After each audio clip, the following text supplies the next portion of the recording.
Assalamualaikum warahmatullahi wabarakatuh. Alhamdulillahirabbil alamin wassalatu wassalamu ala asrafil anbiya'i wal mursalin wa ala alihi wa sahbihi ajma'in, amma ba'du. Allahumma shalli ala sayyidina Muhammad wa ala ali sayyidina Muhammad. Halo teman-teman semua, saya doakan semuanya dalam keadaan yang terbaik, sehat selalu, Allah limpahkan rizki yang halal barakah, dan Allah berikan keturunan-keturunan yang soleh dan solehah, amin ya rabbal alamin. Oke sahabat semua, setiap umat Islam tentu selalu mengharapkan ridho dan kasih sayang Allah subhanahu wa ta'ala. Karena tidak ada kebahagiaan yang hakiki yang dicari oleh manusia selain dicintai oleh Allah subhanahu wa ta'ala, sang penciptanya.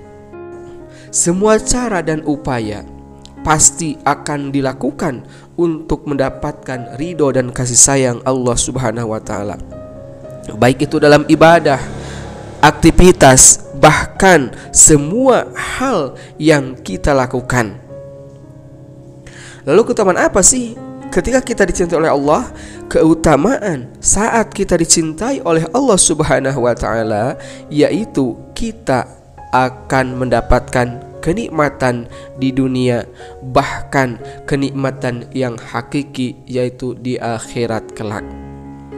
Rasulullah SAW pernah bersabda, apabila Allah subhanahu wa ta'ala mencintai seseorang hamba, maka ia menyuruh Jibril, sesungguhnya Allah mencintai fulan, maka cintailah ia. Maka Jibril pun mencintainya. Lalu malaikat Jibril pun menyeru kepada penduduk langit, sesungguhnya Allah mencintai si fulan, maka cintailah ia. Maka penduduk langit pun mencintainya. Lalu setelah itu kecintaannya diteruskan kepada penduduk di bumi. Hadis riwayat Bukhari. Lalu teman-teman, bagaimana atau seperti apa tanda-tanda seseorang hamba yang dicintai oleh Allah subhanahu wa ta'ala? Berikut teman-teman sedikit penjelasan dari saya tentang tanda-tanda orang yang disayangi, yang dicintai, yang dikasihi oleh Allah subhanahu wa ta'ala. Di antaranya, yang pertama, dibukakannya pintu amal soleh sebelum kematian. Rasulullah SAW pernah bersabda, apabila Allah menginginkan kebaikan kepada seorang hamba, Allah akan jadikan ia beramal. Lalu dikatakan, apakah maksud dijadikan beramal itu? Beliau bersabda, Allah bukakan untuknya amal soleh sebelum meninggalnya, sehingga orang-orang yang berada di sekitarnya ridho kepadanya. Hadis riwayat Ahmad dan Al-Hakim. Dari hadis tersebut sudah jelas teman-teman, dikatakan bahwa jika Allah menghendaki kebaikan kepada kita, kepada hambanya, maka Allah akan menjadikan hamba tersebut beramal soleh sebelum wafatnya, dan menjadikan hamba tersebut senantiasa bertobat kepada Allah subhanahu wa ta'ala atas segala kesalahannya. Sehingga ketika hamba yang dikehendaki Allah tersebut meninggal dunia, maka ia meninggal dalam keadaan husnul khatimah dan diampuni segala dosa-dosa yang dikerjakan semasa hidupnya. Sungguh sangat beruntung seseorang hamba yang dicintai oleh Allah subhanahu wa ta'ala tersebut. Lalu yang kedua teman-teman, tanda Allah mencintai hambanya, yaitu dipercepat sanksinya di dunia. Rasulullah SAW pernah bersabda, apabila Allah menginginkan kebaikan kepada hambanya, Allah akan segerakan sanksi untuknya di dunia. Dan apabila Allah menginginkan keburukan kepada hambanya, Allah akan membiarkan dosanya di dunia sampai Allah membalasnya di hari kiamat. Nauzubillahi min dzalik. Meskipun salah satu tanda seseorang yang dicintai oleh Allah subhanahu wa ta'ala adalah dipercepat sanksinya di dunia, Akan tetapi kita tidak dianjurkan untuk meminta kepada Allah agar dipercepat sanksi di kita di dunia, karena belum tentu kita akan sanggup untuk menghadapinya. Tetaplah berdoa, Rabbana atina fid dunya hasanah wa fil akhirati hasanah wa qina azabannar. Ya Tuhan kami, berikanlah kami kebaikan di dunia dan di akhirat, dan lindungilah kami daripada siksa api neraka. Selanjutnya teman-teman, orang yang senantiasa disayang oleh Allah Subhanahu wa taala, yaitu dia akan difaqihkan dalam urusan agama. Maksudnya gimana? Rasulullah Shallallahu alaihi wasallam pernah bersabda, barang siapa yang Allah inginkan kebaikan padanya, Allah akan faqihkan ia dalam agama. Hadis riwayat Bukhari dan Muslim.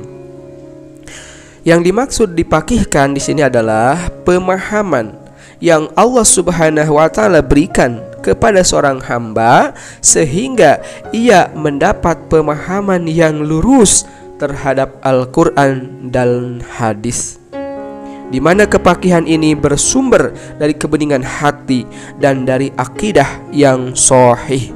Karena saat hati dipenuhi dengan hawa nafsu, maka orang tersebut tidak akan dapat memahami Al-Quran dan hadis dengan benar. Selanjutnya yang keempat teman-teman semua, yaitu diberikan ujian atau cobaan. Ketika Allah menyayangi hambanya, Allah akan memberikan ujian atau cobaan kepada hamba tersebut. Rasulullah Shallallahu alaihi wasallam pernah bersabda, barang siapa yang Allah inginkan kebaikan, Allah akan memberinya musibah. Hadis riwayat Bukhari dan Ahmad. Musibah tidak selalu berkaitan dengan azab Allah yang disampaikan kepada kita. Akan tetapi musibah yang sebenarnya adalah ujian bagi seorang hamba untuk menguji tingkat ketakwaan kita kepada Allah Subhanahu wa ta'ala. Rasulullah SAW juga pernah bersabda, setiap cobaan yang dihadapi umatnya itu untuk menggugurkan dosa dan mengangkat derajatnya. Begitu juga dalam Quran surat At-Taghabun ayat 11, Allah Subhanahu wa taala berfirman, tidak ada suatu musibah pun yang menimpa seseorang kecuali dengan izin Allah. Dan barang siapa yang beriman kepada Allah, niscaya dia akan memberi petunjuk kepada hatinya, dan Allah Maha mengetahui segala sesuatu. Yang kelima, yaitu diberikan kesabaran.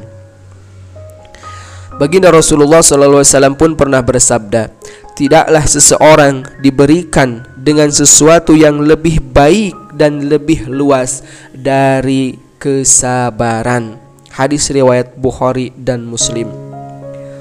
Seperti yang kita ketahui teman-teman semua, bahwa kesabaran dalam keimanan itu bagaikan kepala dengan badan, yang artinya keduanya saling melengkapi satu sama lain.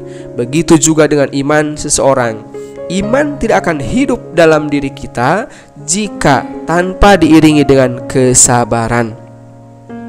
Untuk menjalankan perintah Allah Subhanahu wa taala dan menjauhi setiap larangannya, iman dan kesabaran sangatlah diperlukan, karena iblis dan bala tentaranya tak akan pernah diam untuk menyesatkan manusia dari jalan Allah Subhanahu wa taala. Oke teman-teman semua, semoga kita bisa menjadi salah satu dari tanda-tanda hamba yang dicintai oleh sang penciptanya, yaitu Allah Subhanahu wa ta'ala. Akhirul kalam, wassalamualaikum warahmatullahi wabarakatuh.